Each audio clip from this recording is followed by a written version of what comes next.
Shalom Bapak Ibu, Saudara yang dikasihi Tuhan. Sebelum saya membawakan firman Tuhan, saya ingin membagikan sebuah cerita terlebih dahulu, ya, supaya enggak tegang. Kadang-kadang khotbah di sini itu tegang, saudaraku, karena di depan guru-guru saya semua, gitu ya. Satu kali ada sepasang suami istri, suaminya ini jahatnya luar biasa, dan enggak sekedar jahat, tapi juga pelit. Dan suami ini satu kali sedang marah-marah berat kepada istrinya. Tiba-tiba ada malaikat Tuhan yang datang menghampiri mereka. Lalu malaikat itu berkata kepada istri daripada suami yang marah-marah ini, "Ibu, doamu sudah didengar oleh Tuhan. Hari ini Tuhan memberi pesan buat kamu, kamu boleh minta apa saja, 3 permintaan, dan semuanya akan dikabulkan. Tetapi ada catatannya saudaraku, setiap kali kamu meminta, suamimu akan mendapat 2 kali lipat dari apa yang kamu minta. Dan kamu tidak boleh meminta yang tidak baik." Gitu. Lalu disuruh berpikir sebentar, istri ini kemudian malaikat bertanya, "Sudah siap ibu?" Ibunya siap. Lalu ibunya mengatakan, "Malaikat, selama hidup pernikahanku ini, suamiku pelitnya luar biasa, nggak pernah ngasih uang gitu ya. Sekarang aku mau minta 10 miliar gitu." Wah, malaikatnya kaget. Ibu ini tahu nggak kalau dia dapat 10 miliar, suaminya dapat 20 miliar gitu ya kan. Tapi istrinya ini dengan pede meminta demikian. Lalu malaikat karena sudah berjanji bahwa yang diminta akan diberikan, ya tiba-tiba bum gitu ya, 10 miliar ada di depan ibu itu. Dan bum gitu ya, yang 20 miliar ada di depan suaminya, saudaraku. Lalu yang kedua, mintanya apa ibu? Ibu ini mengatakan, "Malaikat, selama hidup pernikahan kami, suamiku banyak duit, tapi memang pelit, enggak mau beli mobil yang baik, beli mobilnya yang mogokan gitu ya kan. Sekarang aku mau minta mobil Mercy yang paling baru." Gitu. Malaikatnya tambah bingung, ini ngerti gak sih ibu ini gitu ya permintaannya. Tapi karena dia sudah berjanji, kemudian bum gitu ya. Ini Mercy yang baru, di depan suaminya bum 2 mobil Mercy yang baru gitu. Lalu ini permintaan terakhir Bu ya, ibu tahu kan yang ibu minta? Ya, aku tahu yang ibu minta. Yang ketiga, yang saya minta gitu ya. Yang ketiga, ibu ini meminta, "Malaikat, buat gerakan yang paling lucu sehingga aku bisa tertawa terbahak-bahak setengah mati," katanya. Langsung malaikatnya bikin gerakan yang sangat lucu. Ibu ini terbahak-bahak setengah mati dan suaminya terbahak-bahak sampai mati, Saudara. Saudara, seorang istri pun juga bisa minta sesuatu yang tidak baik untuk suaminya, ya kan? Ya kadang-kadang suami atau istri pun tuh bisa minta demikian. Tapi saya percaya kalau Tuhan minta sesuatu kepada saudara, itu selalu untuk kebaikan kita semuanya, saudaraku. Amin. Dia tidak pernah meminta sesuatu kepada kita untuk mencelakakan kehidupan kita. Hari ini saya membawakan tema firman Tuhan tentang Yesus di dalam kita, saudaraku. Tadi malam saya sempat sharing sama Pastor Cing, saya tanya, "Pastor Cing, ini khotbahnya salah enggak?" gitu ya. Daripada nanti setelah khotbah dikoreksi terus sama dia, lebih baik saya tanya dulu sama dia, saudaraku. Jadi kalau saudara dengar khotbah saya ini, ya khotbahnya dia, saudaraku.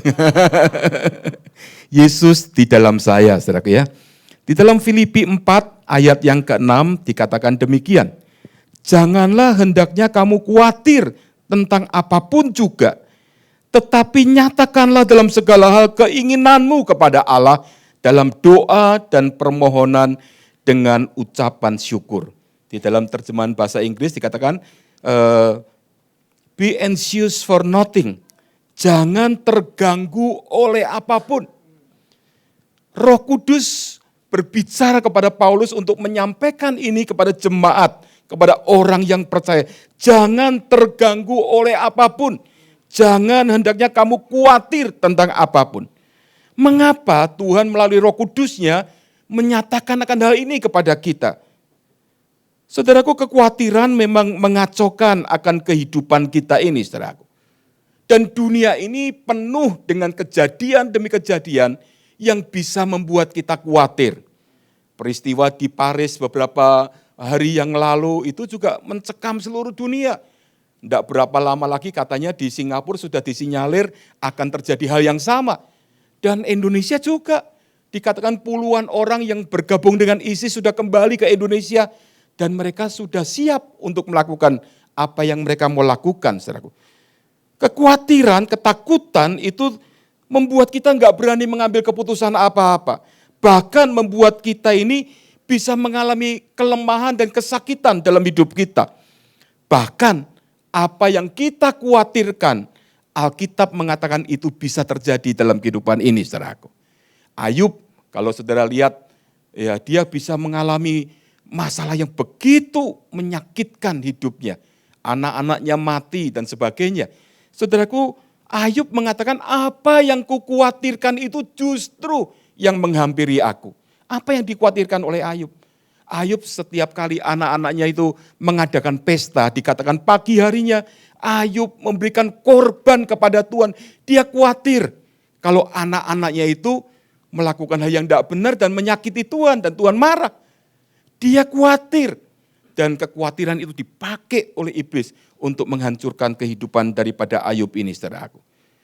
Tuhan itu kalau memberi perintah ini, dia pasti bukan untuk kebaikannya, tapi untuk kebaikan kita. Dan dia pasti mendukung setiap kita, bekerja di dalam kita, supaya kita juga bisa mengalami apa yang dia perintahkan itu, saudaraku. Tuhan memberikan jaminan atas firman-Nya buat kita, saudaraku. Tuhan firman-Nya itu ya dan amin. Dan Tuhan itu mengangkat kita menjadi anak-Nya. Dia juga memberikan janji-janji, bukan janji-janji yang kosong, janji-janji yang dimeteraikan oleh darah Yesus sendiri, saudaraku. Dan gak sekedar hanya itu, Yesus itu ada di dalam kehidupan kita ini, saudaraku. Itu yang membuat kita ini jangan sampai menyerahkan diri kita dalam kekhawatiran. Ada seorang istri ya yang setiap malam itu mereka tinggal di lantai 2, tidur di lantai 2. Setiap malam dia nggak bisa tidur tenang, saudaraku. Setiap malam dia pasti membangunkan suaminya. Suamiku, suamiku, aku dengar di bawah ada suara. Jangan-jangan ada pencuri atau rampok yang masuk ke dalam rumah kita. Karena suaminya begitu menyayangi akan istrinya, suaminya bangun, dia turun, dia cek lagi di bawah semuanya, enggak ada apa-apa. Dia kembali ke atas yang ngomong, istriku enggak ada apa-apa. Tapi hampir tiap malam terjadi hal yang demikian. Sampai satu kali, waktu ibu ini mendengar akan suara gaduh di bawah, lalu dia membangunkan suaminya. Waktu suaminya turun ke bawah, dari bawah tangga itu, langsung ada pistol yang ditempelkan di kepalanya gini, saudaraku. Dan perampoknya mengatakan, bukakan brankas tempat kamu menyimpan barang-barang berharga. Lalu suaminya nurut, dibukakan brankasnya, dia ambil semua hartanya. Si rampoknya sudah mau pergi, tapi tiba-tiba suaminya mengatakan, tunggu dulu, jangan pergi dulu. Perampoknya ngomong, ada apa? Tunggu, aku mau kenalkan kamu sama istriku. Karena 30 tahun dia sudah nunggu-nunggu kamu, katanya demikian. Saudara bayangkan 30 tahun penuh dengan kekhawatiran. Akhirnya tiba juga saat itu. Dirampok, kemudian dia dibawa ke atas, ditemukan sama istrinya. Istriku ini loh yang kamu tunggu-tunggu selama 30 tahun. Lalu kemudian rampoknya disuruh pulang, saudaraku. Bisa terjadi hal yang demikian. Apa yang kau khawatirkan itu bisa terjadi di dalam kehidupan saudara. Tetapi Tuhan itu luar biasa. Ya, Tuhan itu menjamin firman-Nya. Tuhan itu ada di dalam kita. Di dalam Galatia 2 ayat 19 sampai ayat yang ke-20 itu dikatakan demikian. Sebab aku telah mati oleh hukum Taurat untuk hukum Taurat. Supaya aku hidup untuk Allah. Aku telah disalibkan dengan Kristus. Namun aku hidup. Tetapi bukan lagi aku sendiri yang hidup, melainkan Kristus yang hidup di dalam aku. Dan hidupku yang kuhidupi sekarang di dalam daging adalah hidup oleh iman dalam Anak Allah yang telah mengasihi aku dan menyerahkan dirinya untuk aku. Ayat 20 tadi dikatakan, namun aku hidup, tetapi bukan lagi aku sendiri yang hidup, karena aku yang lama sudah mati, melainkan Kristus yang hidup di dalam aku. Dan sebetulnya saudaraku, kalau saudara mengerti, ini adalah jawaban bagi segala permasalahan yang boleh terjadi dalam kehidupan kita ini. Yang pertama, misalnya masalah di dalam kehidupan, saudaraku. Masalah di dalam kehidupan. Saudaraku, Lukas 12 ayat 20 sampai 30 itu mengatakan demikian. Yesus berkata kepada murid-muridnya, karena itu aku berkata kepadamu, janganlah khawatir akan hidupmu, akan apa yang hendak kamu makan, dan janganlah khawatir pula akan tubuhmu, akan apa yang hendak kamu pakai. Sebab hidup itu lebih penting daripada makanan, dan tubuh itu lebih penting daripada pakaian. Perhatikanlah burung-burung gagak yang tidak menabur dan tidak menuai, dan tidak mempunyai gudang atau lumbung, namun demikian diberi makan oleh Allah. Betapa jauhnya kamu melebihi burung-burung itu. Siapakah di antara kamu yang karena kekhawatirannya dapat menambahkan sehasta saja pada jalan hidupnya? Jadi jikalau kamu tidak sanggup membuat barang yang paling kecil, mengapa kamu khawatir akan hal lain? Ayat 27, perhatikanlah bunga bakung yang tidak memintal dan tidak menentun. Namun aku berkata kepadamu, Salomo dalam segala kemegahannya pun tidak berpakaian seindah salah satu dari bunga itu. Jadi jika rumput di ladang yang hari ini ada dan besok dibuang ke dalam api, demikian didandani Allah. Terlebih lagi kamu, hai orang yang kurang percaya. Jadi janganlah kamu mempersoalkan apa yang akan kamu makan atau apa yang akan kamu minum, dan janganlah cemas hatimu. Semua itu dicari bangsa-bangsa di dunia yang tidak mengenal Allah. Akan tetapi Bapakmu di surga tahu bahwa kamu memang memerlukan semuanya itu. Saudaraku, seringkali di dalam kehidupan kita ini, kita melihat kebutuhan kita itu dengan cara manusia. Kita bingung kalau, kita butuh ini, kita bingung bagaimana memenuhi akan kebutuhan itu. Kita tidak memikirkan atau melihatnya secara rohani. Sebetulnya saudaraku, kalau kita tahu, kalau kita ada kebutuhan, itu sebetulnya adalah kesempatan di mana Tuhan bekerja untuk memenuhi akan kebutuhan kita ini. Dan Dia Allah yang tidak pernah tidak peduli dengan kita, saudaraku. Dia Allah yang peduli, walaupun hal yang terkecil sekalipun Dia peduli. Kita berpikir, kalau uangnya itu banyak, maka kita akan hidupnya tanpa masalah. Enggak bisa, saudaraku. Uang itu justru seringkali membuat masalah di dalam kehidupan kita. Ada acara di Oprah Winfrey. Oprah Winfrey ini mengadakan sebuah acara yang luar biasa, saudaraku. Satu kali dia itu ingin melakukan survei terhadap seorang tunawisma atau pengemis. Pengemis ini sehari-hari dia makan dari tempat sampah. Di tempat sampah dia ambil makanan, dia makan, orang miskin sekali, tidak punya rumah, homeless, saudaraku ya. Dan satu kali Oprah Winfrey ini, dia dengan timnya, itu menyediakan sebuah cek yang dimasukkan dalam sebuah amplop, kemudian ditaruh di tempat sampah yang biasanya pengemis ini datang ke sana, saudaraku. Dan waktu pengemis itu datang ke sana, dia melihat akan amplop itu, dia buka, dia kaget, karena di dalam amplop itu ada cek senilai 100.000 US dollar, saudaraku. Dia senang sekali. Ini dapat cek gitu ya, cek cash lagi. Lalu dia pergi ke bank, kemudian dia menguangkan cek itu dan memang benar bisa diuangkan dan kemudian dia membuka akun. Tidak berapa lama kemudian dia berubah gaya hidupnya. Dia ambil 40.000 dolar, dia belikan teman dekatnya itu mobil yang bagus sekali, saudaraku. Dan hidupnya berubah, dia ambil uang, dia beli pakaian yang bagus, dia ajak makan teman-temannya, dia buka kredit card, ada beberapa belas kredit card, dia buka, saudaraku. Dia hidup dengan mewah, dia ajak teman-temannya pesta dan sebagainya. Tidak berapa lama kemudian uangnya habis. Dan dia dikejar-kejar sama tukang tagih hutang, saudaraku. Karena kredit cardnya semua sudah over limit, saudaraku ya. Dia dikejar-kejar. Nah waktu dikejar-kejar itu, Oprah Winfrey datang dengan timnya dan mewawancara akan dia. Dan Oprah Winfrey mendapatkan jawaban. Dia cerita semuanya dan orang itu mengatakan, hidupku sekarang ini jauh lebih tidak enak daripada sebelum aku mendapatkan akan uang itu, saudaraku.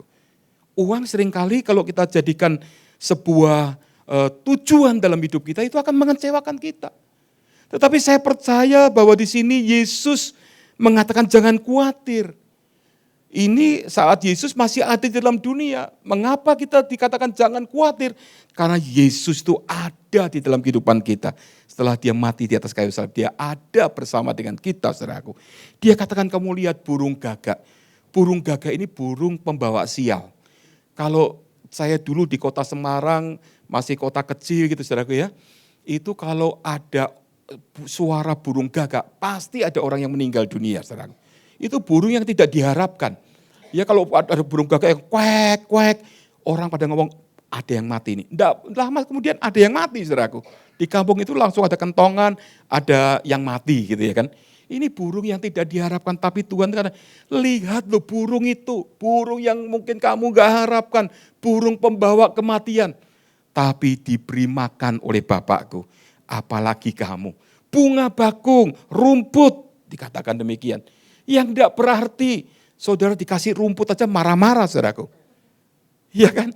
Tapi dipelihara oleh Tuhan secara demikian, luar biasa.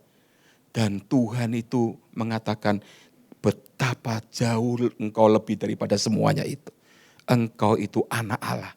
Dan gak sekedar anak Allah, ada Yesus yang hidup di dalam kehidupanmu. Kita ini gak bisa melakukan sedikit pun, saudaraku. Saudara tiap hari, saudara yang percaya gak percaya, itu untuk nafas kita, kalau kita beli apotek, itu 180 juta rupiah. Ya 180 juta rupiah. Mobil Avanza baru setiap hari sediakan. Tapi saudara enggak boleh nafas satu hari, dikasih Avanza baru. Ya, tapi Tuhan itu begitu peduli, saudaraku. Tuhan itu peduli luar biasa. Saya punya teman, dia ajak keluarganya jalan-jalan ke Amerika, saudaraku. Nah, anaknya itu masih remaja, dia diajak shopping di sana, dia ngelihat, wah pakaian itu kok bagus-bagus, sepatu bagus-bagus. Lalu dia ngomong sama mamanya, "Mah, ini pakaiannya bagus sekali, aku pengen beli." Lalu mamanya ngomong sama dia, "Loh kamu ini masih remaja, mosok harganya kok mahal segini kok kamu mau beli?" Dia ngomong gitu. "Janganlah," gitu. Ya dia sedih juga, tapi dia berdoa aja, saudaraku. Mau beli sepatu, mamanya ngomong, "Kamu loh mosok sepatu mau mahal-mahal demikian, sayang uangnya, kamu masih kecil, masih remaja," gitu ya. Dia ngomong, "Ya sudah berdoa aja." Dia cuma lihat mereknya, modelnya kayak apa, dia ingat karena dia senang sekali dengan sepatu maupun dengan rok itu. Beberapa minggu kemudian dia sudah pulang, kemudian dia bersama dengan keluarganya jalan-jalan ke Bandung, saudaraku. Waktu dia pergi ke salah satu outlet yang ada di sana, dia kaget, saudaraku. Dia ngelihat pakaian yang dia senang, mereknya, modelnya sama, ada di outlet di Bandung itu, saudaraku. Dan harganya jauh lebih murah. Sepatu yang dia kepengen beli di Amerika, ada di outlet itu. Mereknya, modelnya sama, dia belinya murah sekali. Nggak tahunya yang dijual di Amerika itu made in Indonesia, saudaraku. Saudara jangan pikir kalau di Amerika itu barangnya hebat-hebat, enggak. Satu kali saya pergi waktu ke sana ya, cari celana, ada satu celana yang sangat bagus sekali, saya beli akhirnya, saudaraku. Saya enggak lihat mereknya, pokoknya bagus, saya pikir Amerika bagus gitu ya. Saya beli, saya pakai, waktu itu tinggal di rumahnya Pastor Paul. Kemudian waktu sampai di rumah saya buka kembali, saya lihat-lihat lagi mereknya. Mereknya Sumatera, saudaraku. Made in Indonesia gitu ya kan. Saudara jangan remehkan produk Indonesia, saudaraku ya.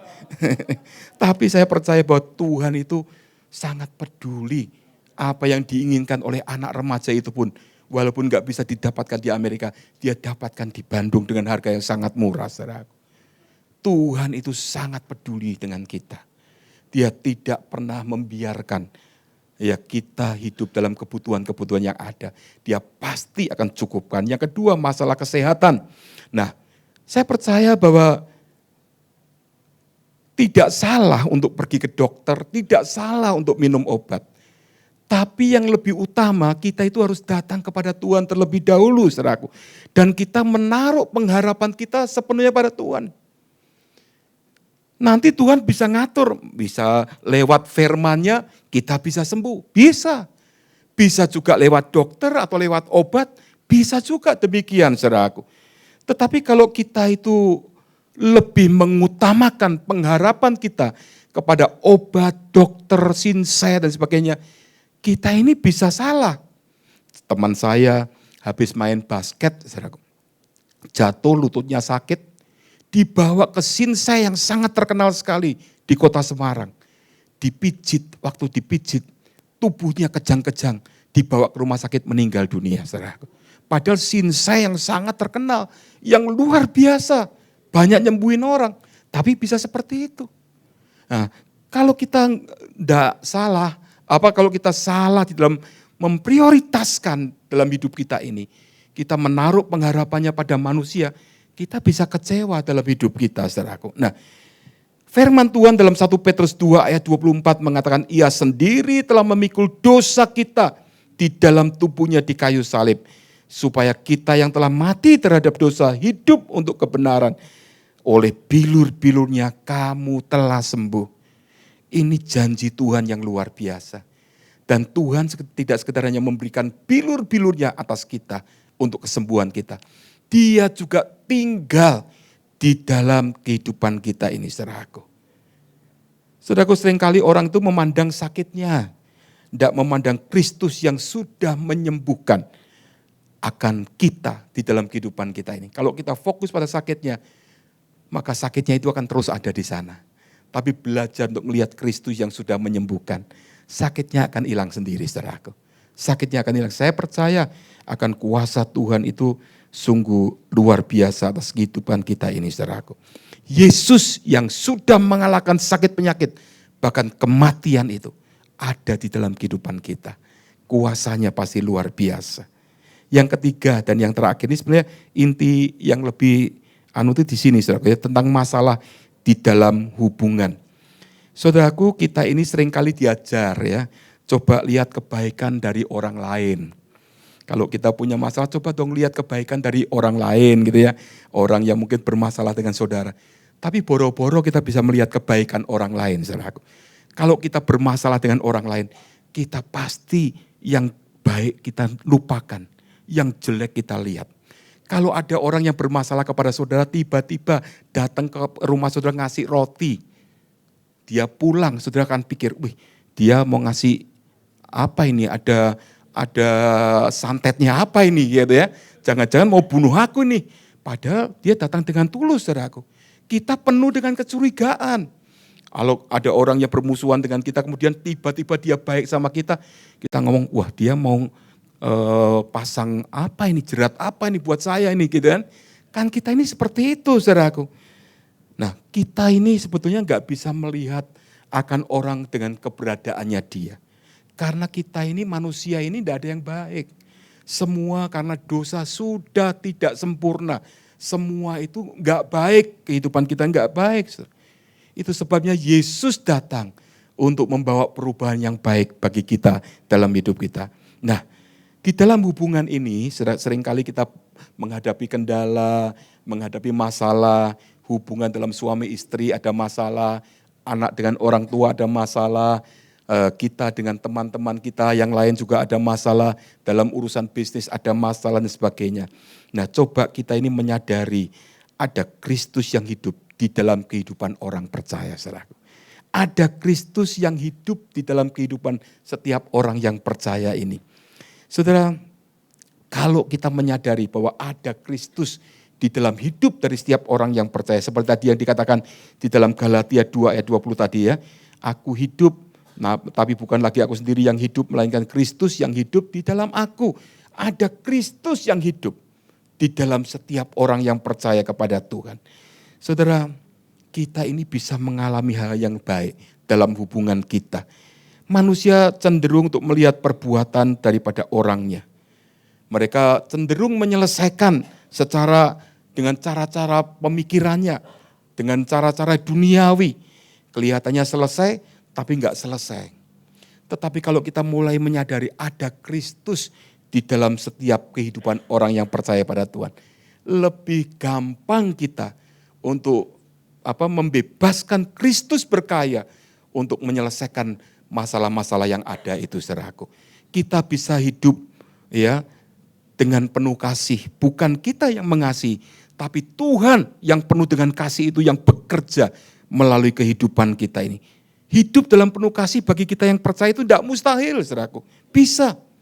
Yohanes 13 ayat 34 mengatakan, aku memberikan perintah baru kepada kamu, yaitu supaya kamu saling mengasihi sama seperti aku telah mengasihi kamu.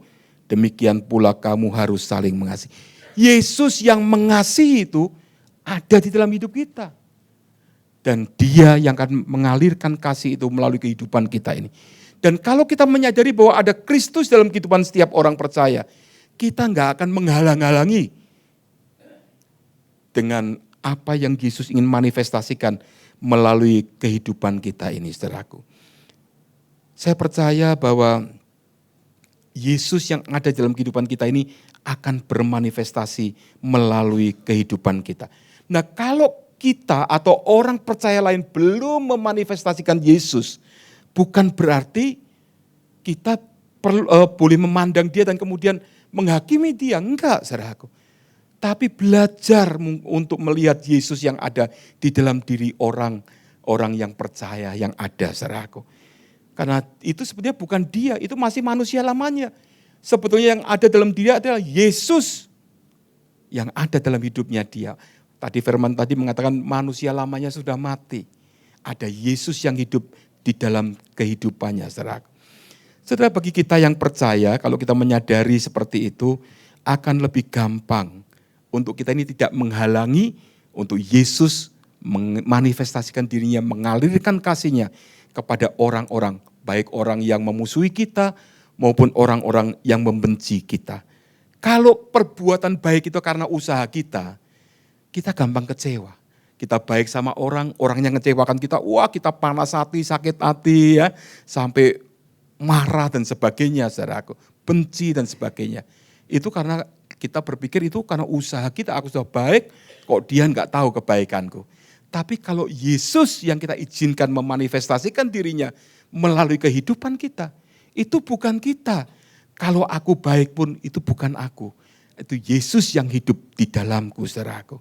Saudara, kalau kita tahu pengenalan ini, kita akan lebih mudah menghargai orang lain. Seandainya anak saya yang paling kecil itu masih 10 tahun. Misalnya anak saya ini ngomong sama Pastor Cing, Pastor Cing kamu kok jelek sekali gitu di depan saya. Kira-kira Pastor Cing marah gak, saudaraku? Hah? Enggak marah. Kenapa?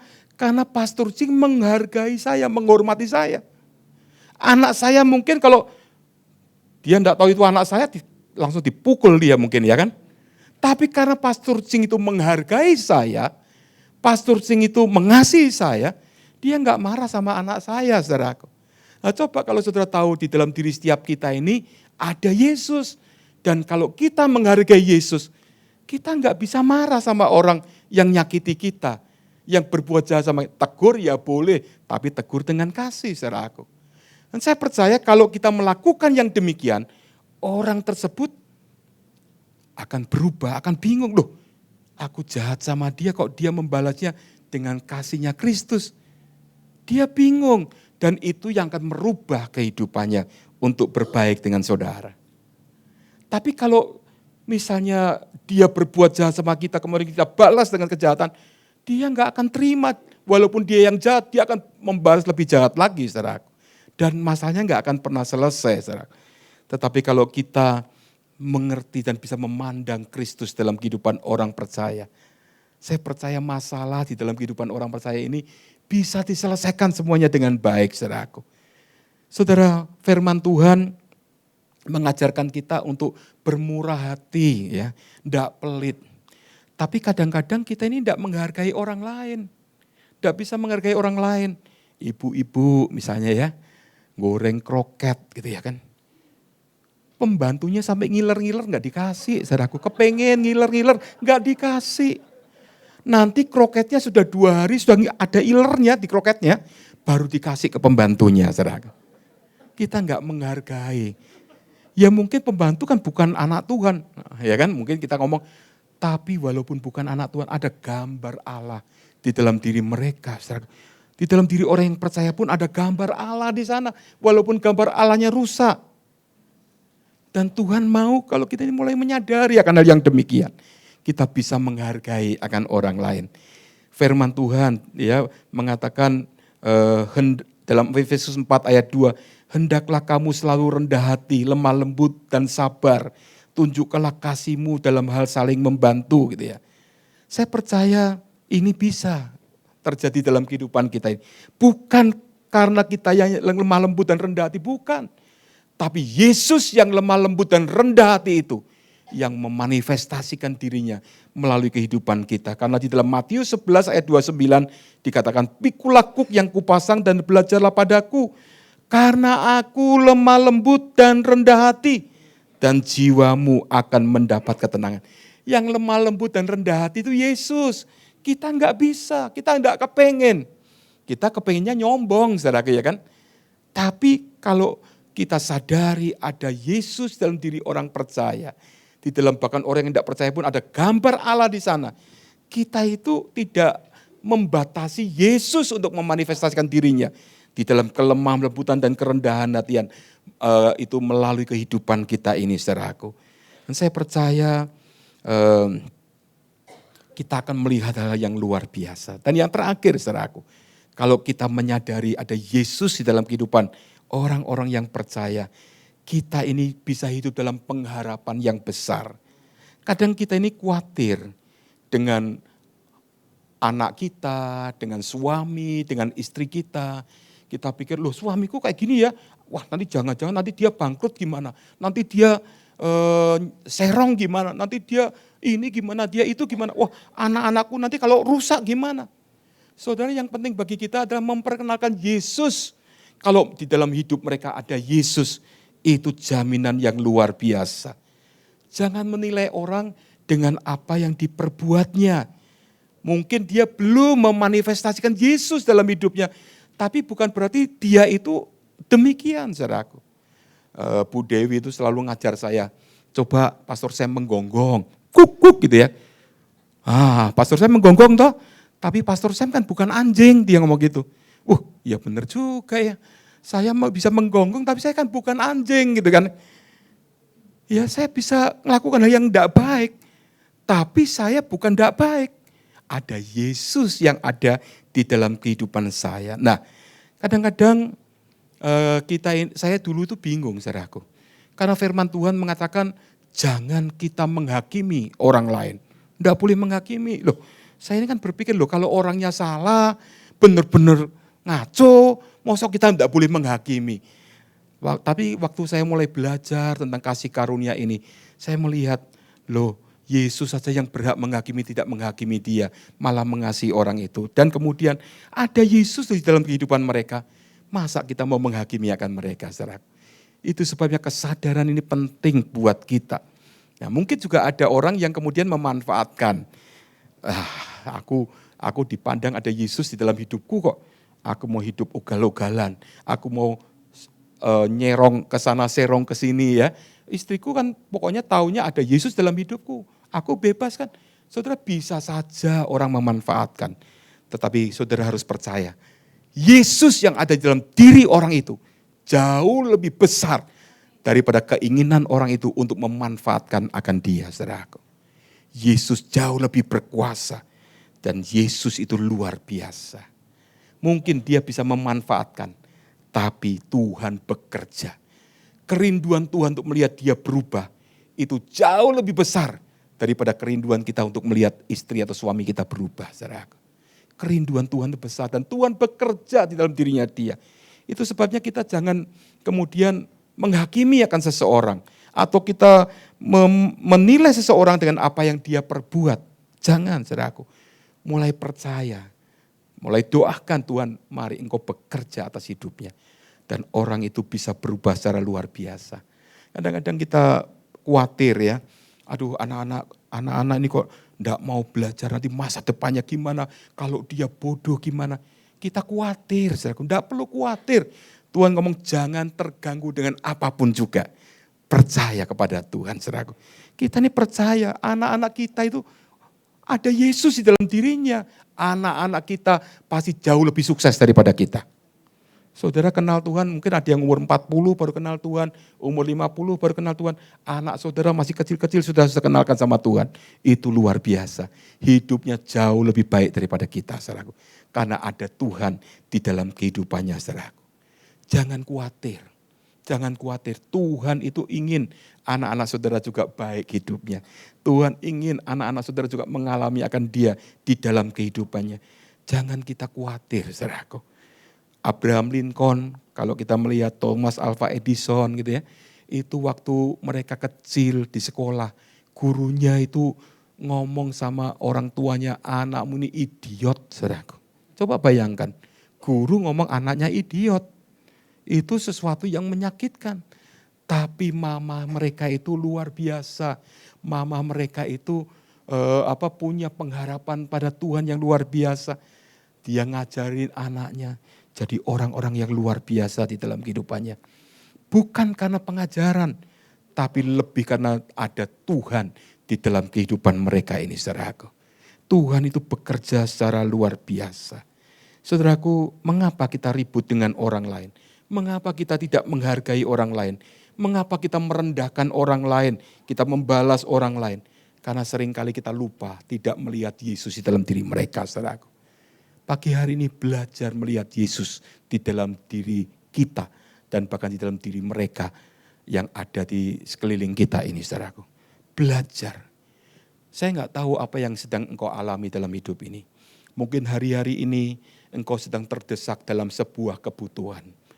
Pandang Yesus di dalam kehidupanmu. Saudara, jangan mengatasi kebutuhanmu dengan cara-cara pemikiranmu sendiri. Tapi mulai dengan ada Yesus di dalam kehidupanku. Dia tidak akan membuat aku kekurangan. Aku tidak pernah kekurangan sesuatu pun yang baik di dalam kehidupanku itu.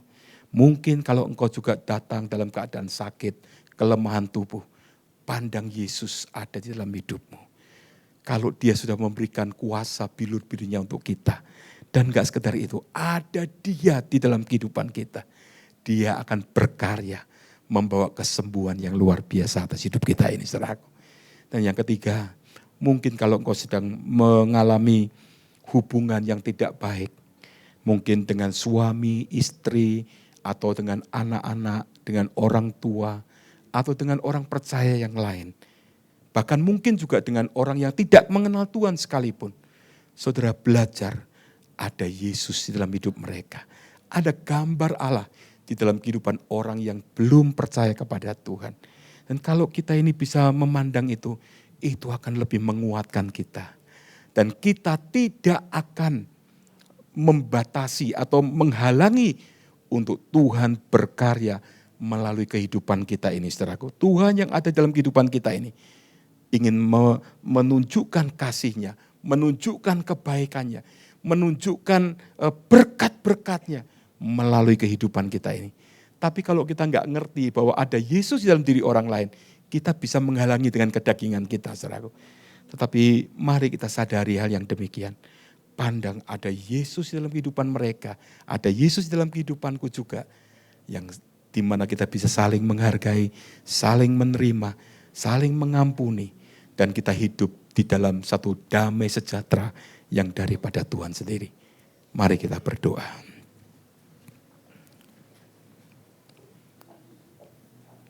Bapa Surgawi, Engkau yang mengerti akan kebutuhan demi kebutuhan jemaat-Mu, saudara. Tuhan, Engkau tahu akan apa yang mereka perlukan. Dan Engkau Allah yang begitu mempedulikan. Engkau Allah yang begitu baik. Engkau Allah yang ingin untuk menyatakan dirimu di dalam kehidupan mereka. Kasih-Mu, kebaikan-Mu, berkat-berkat-Mu. Engkau ingin salurkan melalui kehidupan kami kepada orang-orang yang ada di sekeliling kami. Itu sebabnya Tuhan, pagi hari ini, di tengah-tengah kebutuhan umat-Mu, kalau ada yang hidup dalam kebutuhan, di dalam keuangan, dalam kebutuhan-kebutuhan kehidupan mereka, sadarkan mereka bahwa Yesus bagi mereka itu cukup. Amin. Yesus itu cukup bagi mereka. Engkau Allah yang tidak akan pernah membiarkan mereka kekurangan sesuatu pun yang baik. Engkau Allah yang ada di dalam kehidupan mereka. Kalau ada di antara mereka yang masih mengalami sakit, biarlah mereka tidak terfokus pada sakit penyakit yang ada itu. Tapi mereka boleh memfokuskan diri mereka pada Yesus yang ada di dalam diri mereka.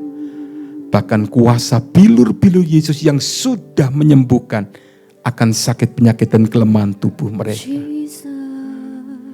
Bahkan Tuhan, kalau mereka memiliki masalah di dalam hubungan, mungkin mereka khawatir dengan anak-anak mereka. Mungkin mereka khawatir dengan pekerjaan suami mereka, kehidupan suami atau kehidupan istri mereka.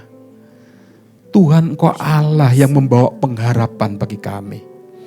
Amin. Dan di dalam mereka Tuhan ada Yesus. Amin. Yang begitu rindu bekerja mengubahkan hidup mereka. Ajar kami tidak memandang kepada apa yang mereka lakukan. Tapi kami lebih mempercayai bahwa Yesus yang ada dalam diri mereka itu jauh lebih besar dari apa yang mereka lakukan. Dan kami boleh melihat perubahan demi perubahan yang luar biasa terjadi. Engkau Allah yang begitu peduli dan mengasihi akan setiap mereka Tuhan. Terima kasih Tuhan. Mungkin kami juga melihat dan khawatir akan anak-anak kami. Di dalam sekolah mereka, di dalam masa depan mereka. Tuhan, kami tidak mau hidup dalam kekhawatiran itu. Kami mempercayai firman-Mu bahwa Engkau hidup di dalam diri anak-anak kami. Masa depan mereka adalah masa depan yang baik. Masa depan yang jauh lebih baik dari kami. Karena mereka mengenal akan Engkau di usia anak-anak mereka.